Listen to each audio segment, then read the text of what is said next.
everyone. Welcome to Crazed Criminals.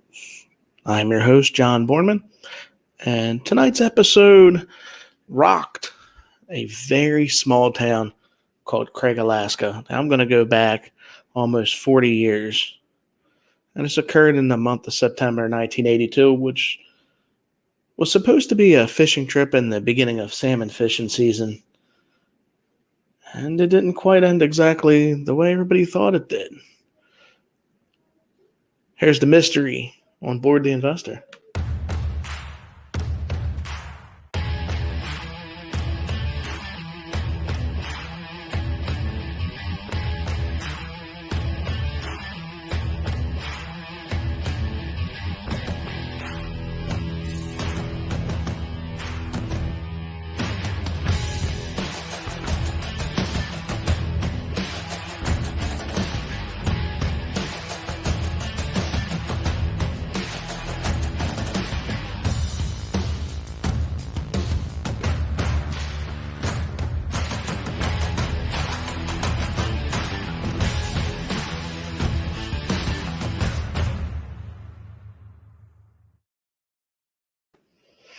On the afternoon of Sunday, September 5th, 1982, like I said, we're going back about 40 years.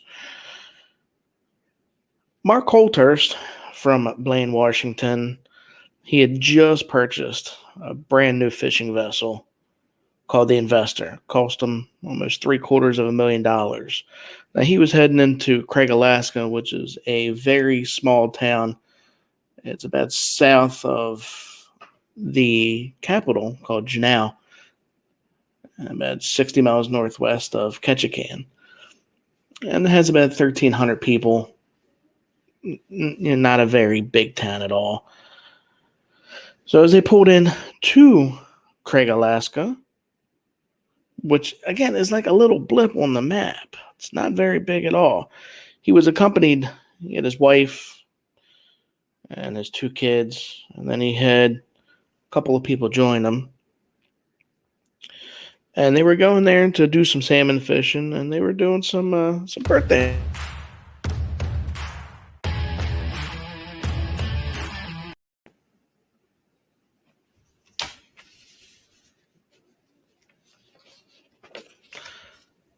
So he had his 4 crew members, which everybody knows them as deckhands, and he picked these 4 because he knew that they were capable of working on a extremely expensive ship. He had Chris Hyman with them. He had Dean Moon. He had Jerome. And he had Michael Stewart. Now, Michael was Mark's 19-year-old cousin. And he was a sophomore at Washington State University. Well, he was a freshman going into a sophomore year. So they were hauling about 77,000 pounds, roughly, of salmon, and he was hoping he'd get about 30,000 in cash for that. Now, Mark refused to deal with the cash-only industries, and for that reason, he hardly ever carried cash while he was out at sea. So they would offload their stuff, and after unloading the ship, they pulled into an area called North Cove Dock. So they couldn't tie up directly to the dock.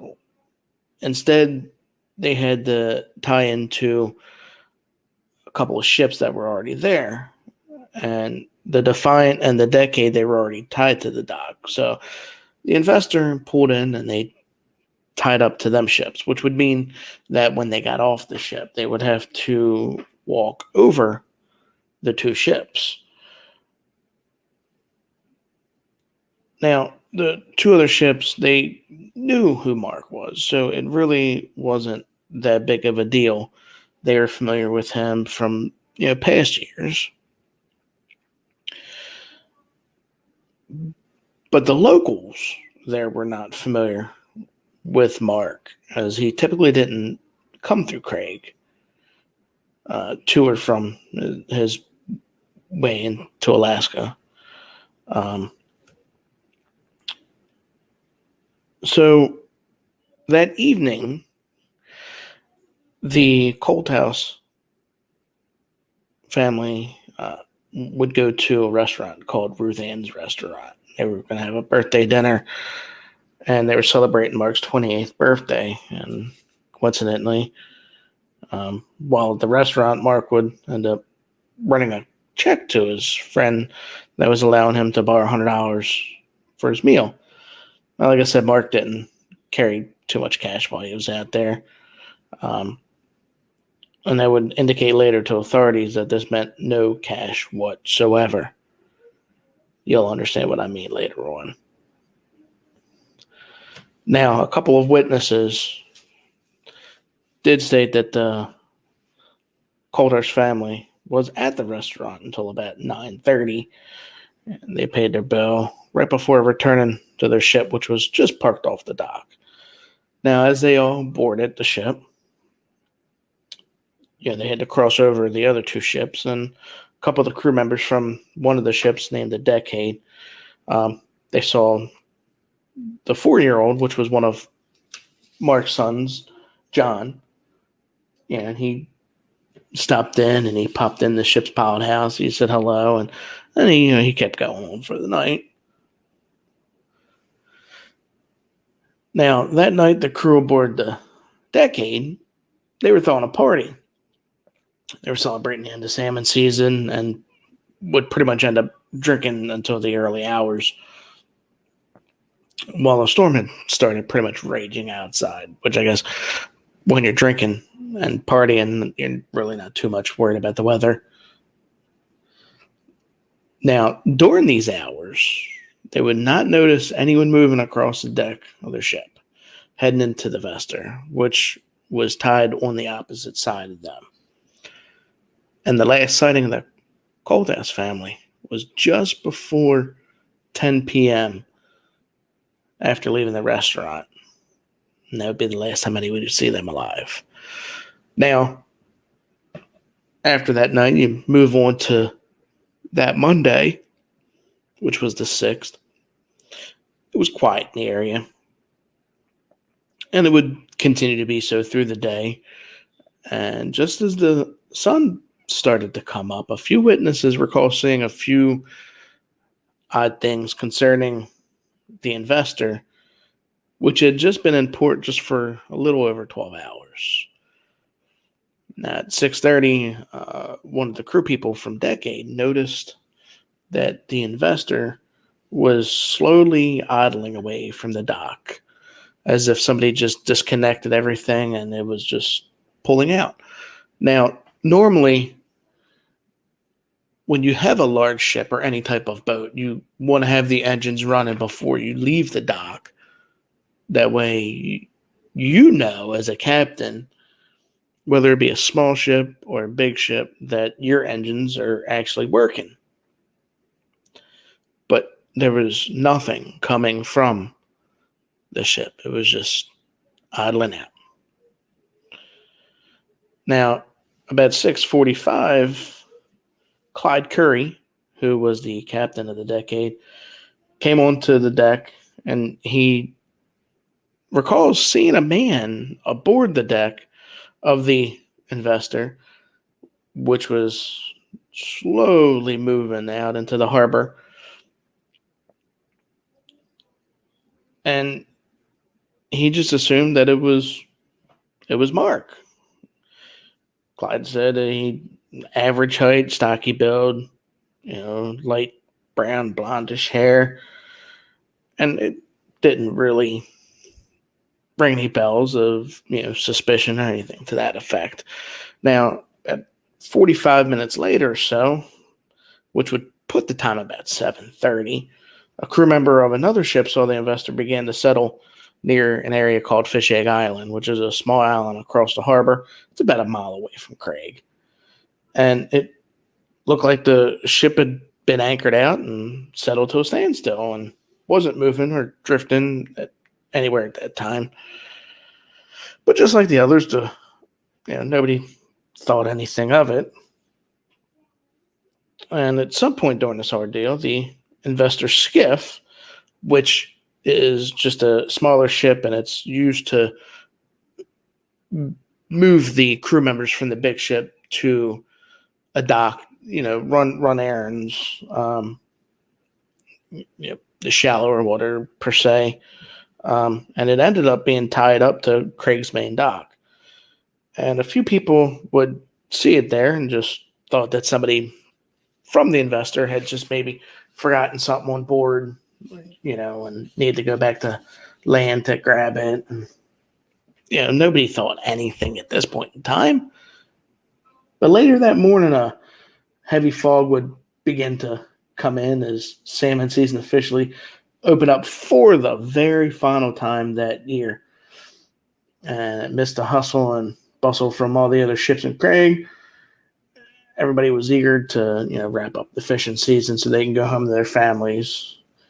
But the idol was all but forgotten about, but would soon become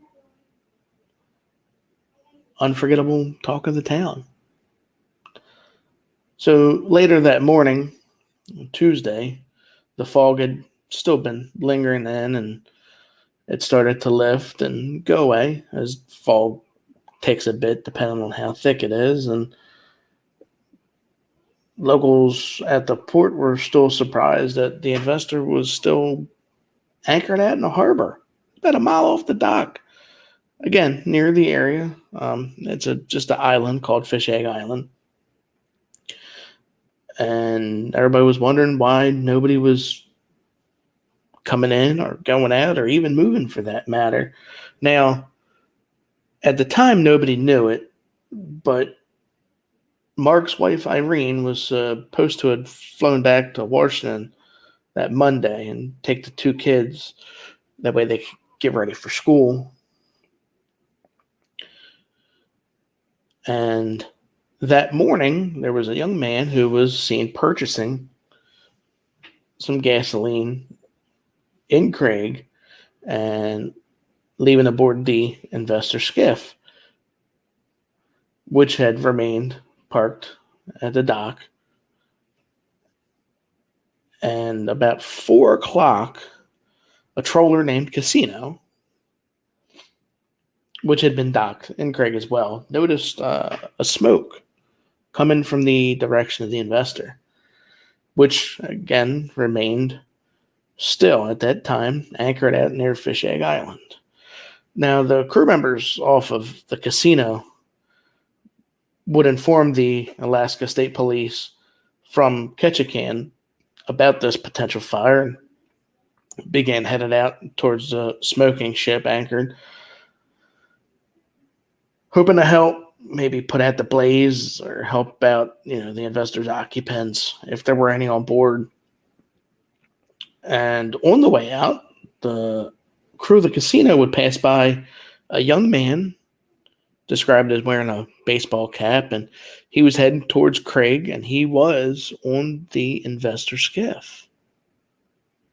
Now, this gentleman did speak to Casino crew members, and then he didn't say anything about needing help. And a few moments later, this man would pull into the dock, and he spoke to a few people as if he was seeking help for the smoking vessel at this point. Those that interacted with the man described him as being a slight man with a scarred or pockmarked face, but didn't really pay attention to him too much because everybody was looking at the fishing vessel that was on fire. Now, the investor skiff would eventually be abandoned and undamaged, but whoever the guy was on there would just totally slip away and wouldn't really see him anymore at this point. So as the fire began to die down, the emergency personnel got on the ship, and it was pretty much a burned out husk to scope out for any potential survivors, or see if anybody was injured, or if there were any life vests floating in the water nearby. And it appeared that the fire was an accident and it had killed everybody on board. So as the police began to look at the scene, look for potential calls or where the fire began, the fire would again break out, reigniting. So at that point, it kind of delayed recovery efforts and making it at this point pretty much almost impossible to determine where the fire had started or what had started it. Now on Thursday, which would be the 9th,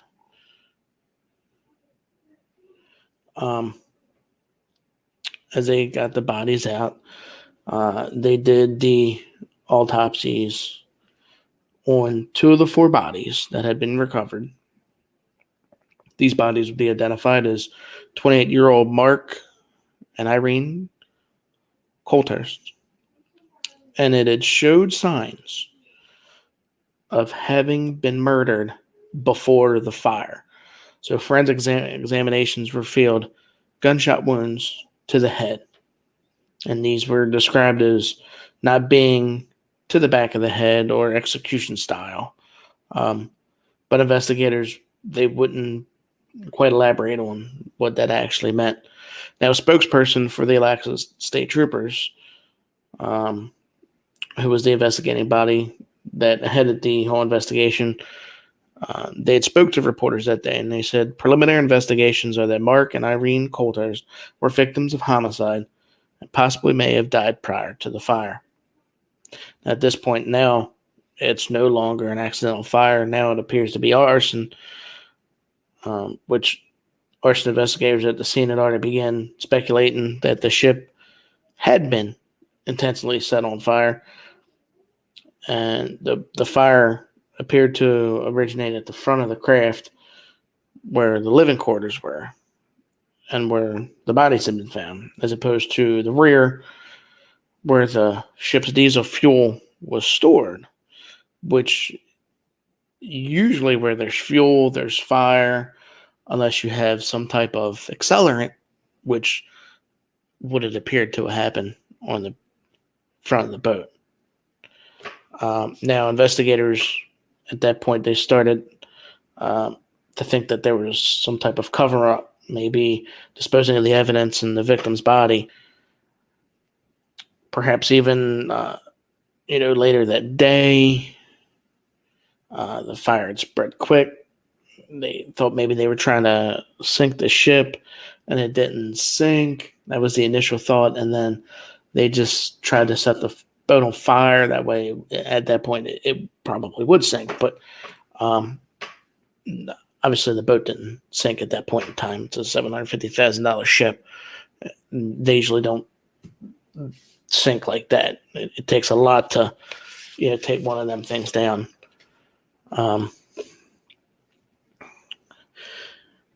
In the meantime, authorities were able to get a third victim from the crime scene, and that was 5-year-old Kimberly, which was the daughter of Mark and Irene, who had been one of the first of the 4 bodies recovered from the investor. Unlike her parents, they couldn't determine whether or not she was a shooting victim, and her body was decomposed, and they just couldn't tell at that point in time. And then later that day, 19-year-old Mike Stewart, who was Mark's cousin and one of the deckhands, he was ID'd, and they had pulled him from the craft. And experts in forensics and authorities, they're reasonably certain that 3 other partial bodies had been recovered, which was Chris Hyman, Dean Mood, and Jerome Kiwan, but they would struggle to really confirm the remains. One of the bones and bone fragments that they had recovered must have had a lot of extensive damage due to the fire. And trying to process it and look at different things, and dental records, and a piece of a jawbone that was linked to Kiwan, and they did identify the rest, but it did take a good bit of time. Now, when they got on board with the investor, police would find a .223 Ruger rifle, which was initially theorized to have been the weapon that was used to commit the murders. But the FBI folks that were there would be unable to make out much from any of the bullet fragments recovered from the scene because there was just so much damage that they just couldn't tell, and they would not be able to really initiate reveal what type of weapon had been used in the murders. But after more extensive testing had taken place, Mark and Irene Coulters had been shot with a .22 caliber firearm. Even though authorities would only be able to identify the cause of the 2 of the 5 confirmed, they would believe that all 8 had been murdered. Now, nobody at this point had any clue of any type of motive. There was no riffraff in town beforehand. It just seemed like at that point just a senseless murder. I mean, pretty much any murder is a senseless murder in my mind. Now, from here, this young man who did this, he would disappear forever, leave behind the investor skiff, which was found at the dock, and they believe he just left the area.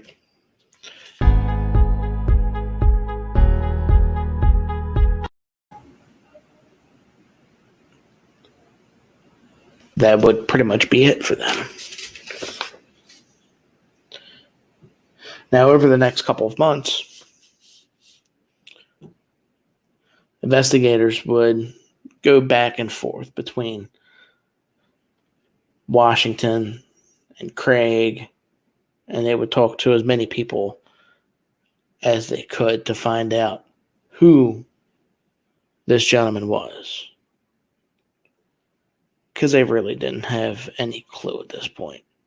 Now, the mayor of Craig, Lee Axmaker, he was one of the witnesses who saw the individual believed to be the killer. And he had said, "I was one of those who saw him, the guy in the skiff, when we were down at the dock watching the fire. He was a cool character. He came up, talked to a few people, made a telephone call, and left." Now, when he was asked why he thought his witness statement had been helpful, he had said there were probably 500 guys in town at the time that looked just like him. You just don't pay any attention. Now, not all the crew members had been identified at this point, and it was initially theorized that one of them might have been responsible for the killer,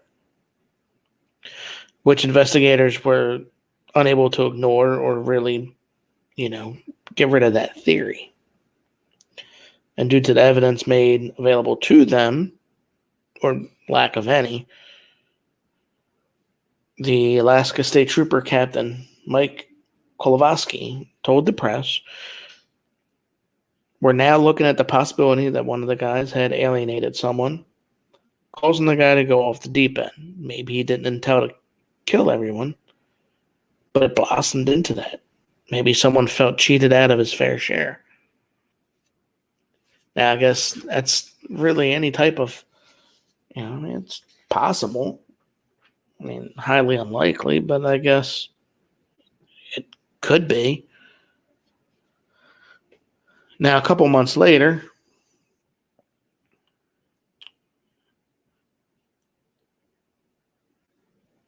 they were looking at a possible suspect, but they really couldn't get their fingers on it. Now, they had a couple other suspects in town that they thought they might have had an idea on. But again, it didn't come through until September 10th of 84. Right around the second anniversary, police announced that they were charging the man for the crime. The gentleman's name was John Kenneth Peel. Now, he was a 24-year-old Bellingham native, had been a favorite suspect for quite a while, and he was taken into custody by Washington authorities. Now, Alaskan authorities were charging him with all 8 murders, and his bail was set for $1 million. And they were filing a motion for extradition, and that all finally went through. Now you're looking at 2 years later. There's probably a lot of paperwork that have been totally lost in the shuffle.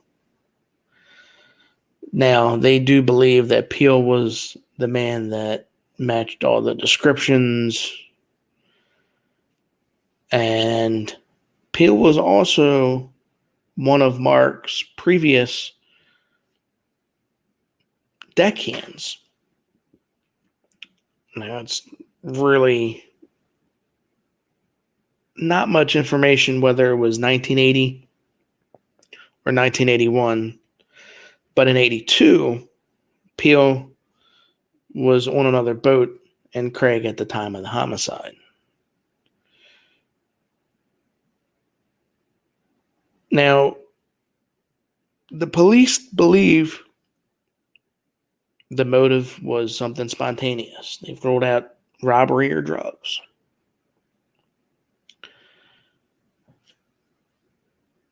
Now, shortly after his arrest, a grand jury would be, put together and evaluate all the evidence that prosecutors had put together with the cooperation of the state police up there.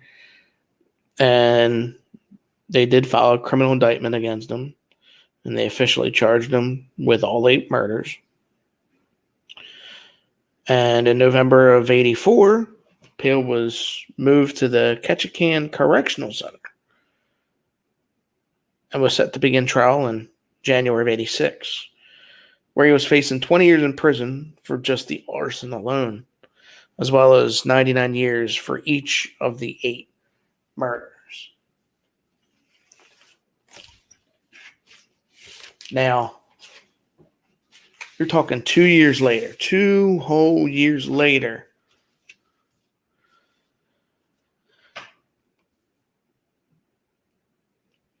Peel's lawyer was a very gifted gentleman, because he wanted them to re-raise the sink ship the investor had sunk. So they wanted to bring it up so they could have all the evidence, which they couldn't. They brought up the fact that Peel had no prior convictions, and that those two had gotten along, and that he had a son. He had started a family, and he really had nothing to do with this, and people were saying that he didn't even have the nerve to really punch anybody. He was a decent guy. He didn't do any of it.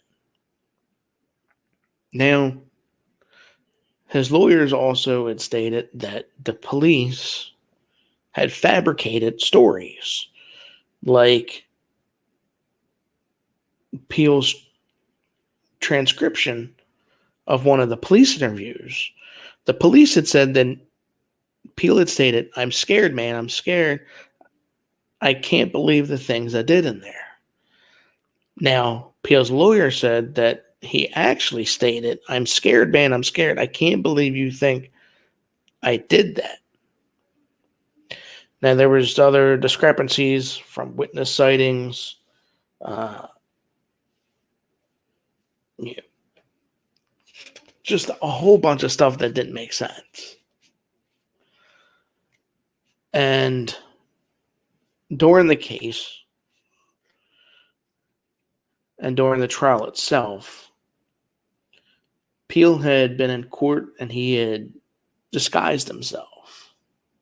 It was a high-profile case, so he would wear mustaches and beards and hats and pretty much anything that he could to be, unrecognized.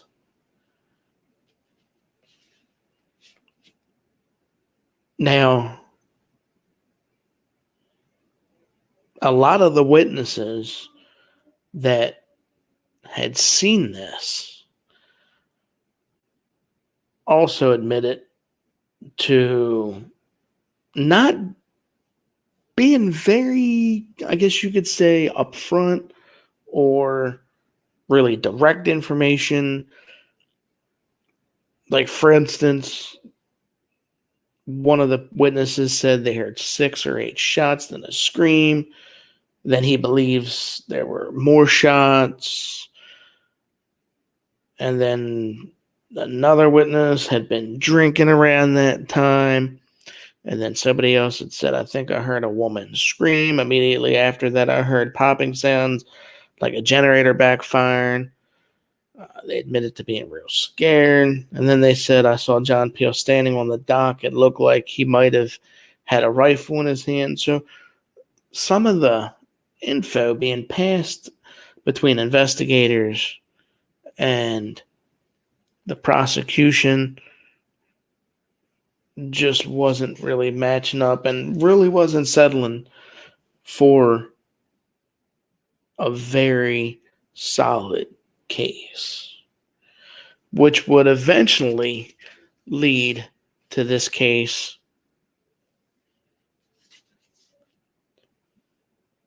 being ended with a hung jury. Although some of the witnesses seemed credible, it's just the defense attorney really did his job. Now, the second trial for Peel was originally scheduled to begin in the early months of 1987, and that timetable would pretty much come into question when the Superior Court judge at the time, Thomas Schultz, was removed from the case after some information came out that one of his law clerks had struck up a post-trial relationship with one of Peel's lawyers, which at that point created a conflict of interest. Now, that doesn't sound good. Why would you do that? So that would pretty much ultimately lead to many delays throughout the year, and the trial wasn't officially scheduled to come out until mid-November-ish. Now, this is more than 5 years after the murders, and more than 3 years after John Peel had been originally arrested. So, the second trial begins, and the trial continued through April of 88 to be exact. And it was significantly shorter than the first trial, but still over a couple of months. And during that time, only the prosecution really chose to present witnesses after they had rested their case, allowing the defense to do pretty much the same. And John Peel's lawyers decided not to present any of their own, claiming that the burden of prosecution was on the state. And they had failed to prove Peel's guilt beyond a reasonable doubt in their own presenting of the case. So pretty much there was no defense really needed. At least that's what they were thinking. So during the closing arguments, the prosecutor, who was Mary Ann Henry, would admit that investigators had been unable to determine John Peel's motive in committing any of these murders, and pretty much failed to obtain fingerprint matches or even find the murder weapon. But ultimately, they didn't really need to. And in their own closing arguments, Peel's lawyers would use the prosecution's case totally against them, claiming that the state couldn't find a murder weapon, they couldn't find a motive, and there was no physical evidence. Only speculation and he said, she said. So this case would bring the longest and most expensive trial in Alaska state history, but did nothing to clear up the fate of John Peel, who had been 22 at the time of the murders, 24 at the time of his first arrest, and was now 26, approaching 27, and had yet to be found guilty or not guilty in Alaska's most notorious mass murder. The first indictment had been dismissed.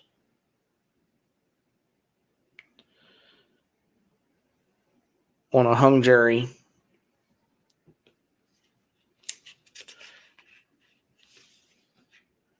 And the second one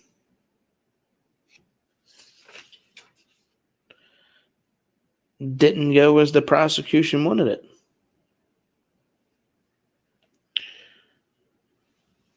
So now it's 2021 and John Peel was acquitted.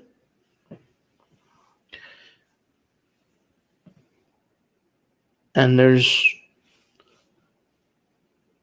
no justice, which is very, very sad. 2 kids, pregnant wife, a father, a cousin, and 3 other shipmates. 8 people murdered. And no justice.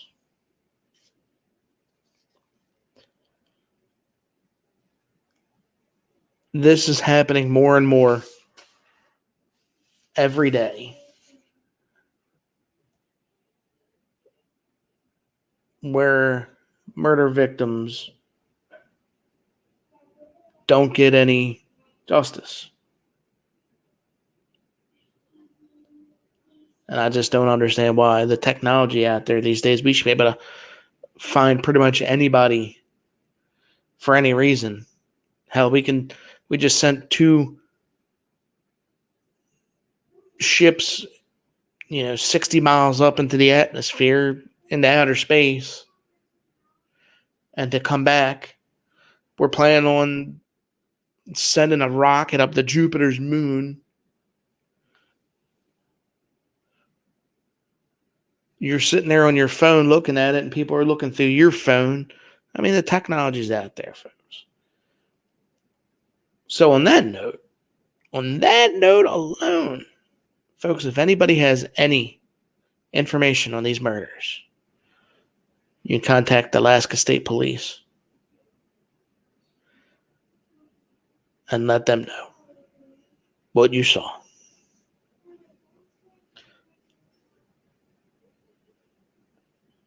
That's all I have for tonight.